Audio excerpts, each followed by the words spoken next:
Hi friends, எல்லோரும் எப்படி இருக்கீங்க? நான் உங்கள் குக்கிங் வித்துச்சுன்னா இன்றைக்கி என்ன பார்க்க போகிறோம், ஒரு அருமையான சூப்பு தான் பார்க்க போகிறேன். இன்றைக்கி என்னென்னா இதில் ஒரு ஸ்பெஷல் என்னென்னா, நான் ஒரு ஆள் மட்டும் செய்ய போகிறது, இதில் இன்னும் 3 பேர் சேர்ந்து செய்ய போகிறாங்க. நீங்கள் இந்த வீடியோ பாருங்கள், ஸ்கிப் பண்ணாமல், அப்போ தான் உங்களுக்கு தெரியும். ஓகே ஃப்ரெண்ட்ஸ், அப்படி என்ன சூப்புனா மட்டன் போன் சூப். ஒரு 8 பேருக்கு தேவையான அளவுக்கு தான் வைக்க போகிறோம். அது எப்படி மசாலா சேர்த்து வைக்கிறதுன்னு இந்த வீடியோவில் பார்க்கலாம். வாங்க ஃப்ரெண்ட்ஸ். ஒரு 8 பேர்த்துக்கு தேவையான அளவுக்கு மட்டன் போன் சூப் செய்ய போகிறோம். அதுக்கு தேவையானது 1/2 டேபிள் ஸ்பூன் மிளகு, 1/2 டேபிள் ஸ்பூன் ஜீரகம், ஒரு பச்சை மிளகாய், 10 பீஸ் கறி லீவ்ஸ், 100 தக்காளி.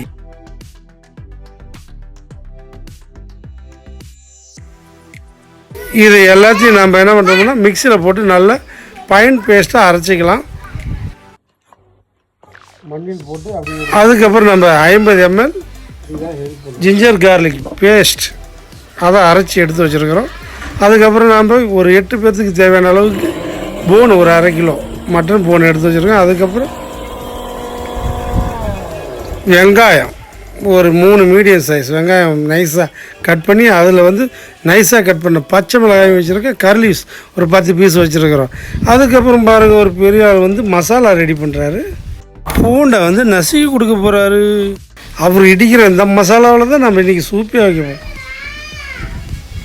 அதுக்கப்புறம் அடுப்பை பற்ற வச்சு அதில் வானில் வச்சுக்க வேண்டியதான்.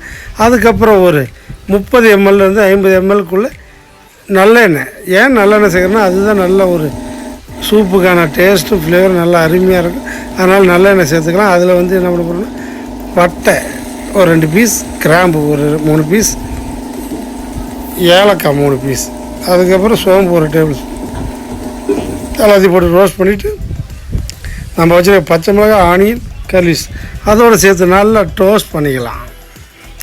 நல்லா டோஸ்ட் பண்ணி நல்லா ஃப்ரை கோல்டன் கலர் அளவுக்கு நல்லா ஃப்ரை பண்ணிக்கலாம், இந்த மாதிரி சவக்கிற அளவுக்கு.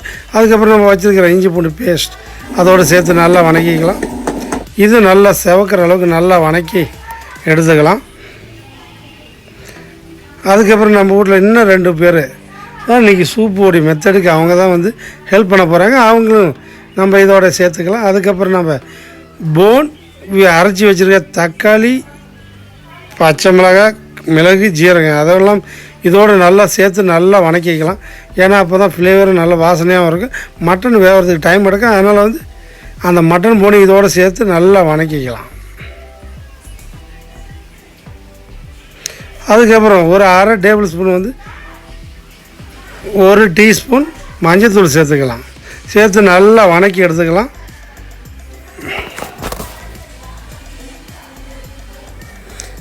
இந்த மாதிரி நல்லா வணக்கி ஃப்ரை பண்ணி வந்ததுக்கப்புறம் நம்ம மசாலா சேர்க்க போகிறோம். Chilli powder 1 teaspoon, garam masala 1/2 teaspoon, மிளகுத்தூள் 1/2 டீஸ்பூன். ஏன் மிளகுத்தூள் கம்மியாக சேர்க்குறோம், ஆல்ரெடி நம்ம மிளகுத்தூள் அரைச்சிருக்கிறோம் தக்காளியோடு சேர்த்து, அதனால் கம்மியாக போட்டுக்கலாம். இல்லைன்னா காரம் அதிகமாகிடும். அதுக்கப்புறம் எல்லாத்தையும் போட்டு நல்லா வணக்கி நல்லா செவக்கிற அளவுக்கு வளர்ந்துட்டு வணக்கிட்டு அதுக்கப்புறம் நம்ம என்ன பண்ணோம்னா ஒரு 1.25 லிட்டர் வாட்டர் வச்சுக்கலாம். ஏன்னா ஒரு 8 பேர்த்துக்கு தான், அதனால் 8 2 16 ஒரு 600 ml தண்ணியை சேர்த்து அதை நல்லா சுற்றி நல்லா க்ளீன் பண்ணி மிக்ஸ் பண்ணி கொதிக்க விட்டுக்கலாம்.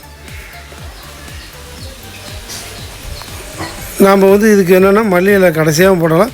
நம்ம கொதிக்கிறதுக்கு முன்னாடி இதே மாதிரி நல்லா தூவி விட்டு கொதிக்க விட்டோம்னா அந்த மனமும் வாசனையும் அவ்வளோ ஃப்ளேவரும் நல்லா செம்மையாக இருக்கும். பாருங்கள், அப்படியே சூப் எவ்வளோ அட்ராக்டிவாக வந்துருச்சு. அதுக்கப்புறம் அதை நல்லா கொதிக்க விட்டு அப்படியே எடுத்து கீழே இறக்கி வச்சு நம்ம என்ன பண்ணுறோம்னா சூடாக அப்படியே சர்வ் பண்ண வேண்டியது தான். அதில் அப்படியே மேலே நம்மளுக்கு பெப்பர் தூள் எக்ஸ்ட்ரா வேணும், காரம் வேணும், நம்ம மிளகுத்தூளை சேர்த்து அப்படியே எடுத்து வச்சு குடிக்க வேண்டியது. ப்ளஸ் கண்டிப்பாக இந்த வீடியோ கண்டிப்பாக உங்களுக்கு பிடிச்சிருக்கு. இதே மாதிரி நீங்களும் வீட்டில் ட்ரை பண்ணி பாருங்கள். இந்த வீடியோ பிடிச்சிருந்ததுன்னா ஒரு லைக் பண்ணுங்கள், ஒரு கமெண்ட் பண்ணுங்கள், ஒரு சப்ஸ்கிரைப் பண்ணுங்கள். மறக்காமல் அந்த பெல் பட்டனை தட்டி விடுங்க. அப்போ தான் நான் போடுற வீடியோ ஒன்று உங்கள் நோட்டிஃபிகேஷனில் விடும். மறக்காமல் உங்கள் ஃப்ரெண்ட்ஸுக்கு ஷேர் பண்ணி விடுங்க ஃப்ரெண்ட்ஸ். அடுத்த ஒரு நல்ல வெரைட்டிஸோடு சந்திக்கலாம். ஓகே, பாய்.